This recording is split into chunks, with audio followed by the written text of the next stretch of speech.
బావ నన్ను బలాత్కారం చేశారు అని చారు చెప్తుంటే, లేదు చారు అన్నీ అబద్ధాలే చెప్తోంది అని శ్రీను చెప్తూ ఉంటాడు.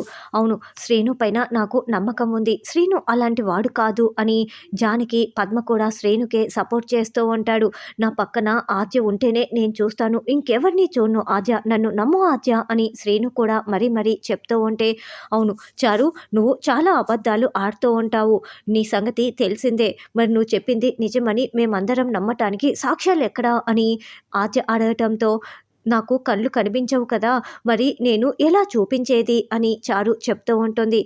రామలక్ష్మి గుడికి వెళ్ళి తీసుకొచ్చిన ఆ తాళపత్ర గ్రంథాల వల్ల రామలక్ష్మికి ప్రాణాపాయం ఉందని శౌర్య వాటిని కాల్చివేస్తూ ఉంటే, ఈ లోపలే రామలక్ష్మి వచ్చి, సారీ సార్, అవి చాలా ఇంపార్టెంట్ సార్, మీరు అలా చేయకూడదు, వీటిని కాల్ చేయటం ఏంటి సార్, మనం చాలా జాగ్రత్తగా ఉందాంలే అని శౌర్యకి నచ్చచెప్పి ఉంటుంది.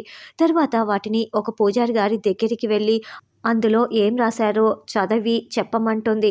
అమ్మ, ఇది దేవనాగరి లిపిలో ఉందమ్మా, నాకు తెలియటం లేదు అని ఆ పూజారి గారు చెప్తారు.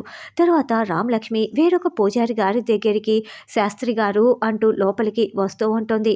ఈ లోపలే ఆ ఎమ్మెల్యే కాస్త అఖిల వాళ్ళ నాన్న వాసుదేవ్ దగ్గరికి వెళ్ళి ఆ రామలక్ష్మి ఆ తాళపత్ర గ్రంథాల్లో ఏం రాసి ఉన్నారో అని తెలుసుకోవటానికి చాలా ప్రయత్నిస్తుంది. ఆ విషయం కనుక తెలుసుకుందా ఇక అంతే సంగతులు, కాబట్టి మీరు ఏదో ఒకటి చెయ్యండి అని చెప్పటంతో, రేయ్ వెళ్ళి ఆ రామలక్ష్మిని అడ్డుకొనరా, ఆ శాస్త్రి గారిని కూడా చంపేయండి అని వాసుదేవ్ చెప్పటంతో, ఒక రౌడీ శాస్త్రి గారి ప్రాణాలు తీయటానికి వచ్చి ఉంటాడు. సరిగ్గా అప్పుడే రామలక్ష్మి ఆ శాస్త్రి గారి ఇంటి లోపలికి వస్తూ ఉంటుంది. ఈ లోపలే రౌడీ ఆ శాస్త్రి గారిని కత్తితో పొడిచేసి అక్కడి నుంచి పారిపోతాడు. శాస్త్రి గారు రక్తపు మడుగులో కుప్ప కూలిపోయి ఉండటంతో, శాస్త్రి గారు అంటూ రామలక్ష్మి వచ్చి షాకింగ్గా పిలుస్తూ ఉంటుంది. ఆయన మాత్రమే దేవనాగరి లిపిలో ఉన్న ఆ తాళపత్ర గ్రంథాలని చదవగలరు.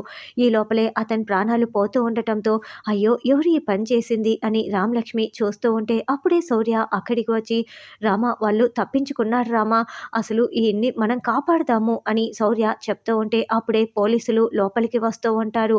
రమ, పోలీసులు వస్తున్నారు అని శౌర్య కంగారు పడుతూ ఉంటారు.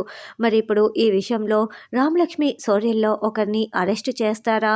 ఇప్పుడు చారు ఏదైనా వీడియో తీసిందా? ఆ వీడియో చూసిన తర్వాత ఆద్య శ్రేణుల మధ్య మనస్పర్ధలు రానున్నాయా అన్నది రానున్న ఎపిసోడ్లో